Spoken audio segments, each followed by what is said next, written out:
Κίνηση από τον Αβραάμ. Ο Γκανέζος θα κρατήσει και κάνει την σέντρα. Η μπάλα καταλήγει. Γκολ! 1-0. Καταπληκτικό γκολ από τον Νούχου. Το πρώτο του γκολ με την ανόρθωση. Θα το δούμε και θα το ξαναδούμε αυτό το γκολ.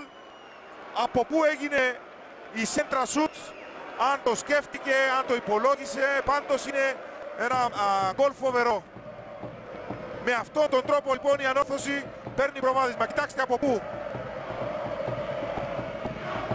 Αλλά πάει και κάθεται, αναπαύεται αφού χτυπά στο πλαϊνό των δικτύων εσωτερικά του Στάους.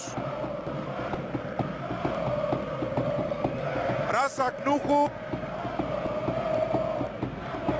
χτυπά από την εσωτερική πλευρά της δοκού, έτσι για να ακριβολογήσουμε. Σήκωσε το κεφάλι, είδε και έπραξε αυτό που έπραξε. Αν έχουμε τη δυνατότητα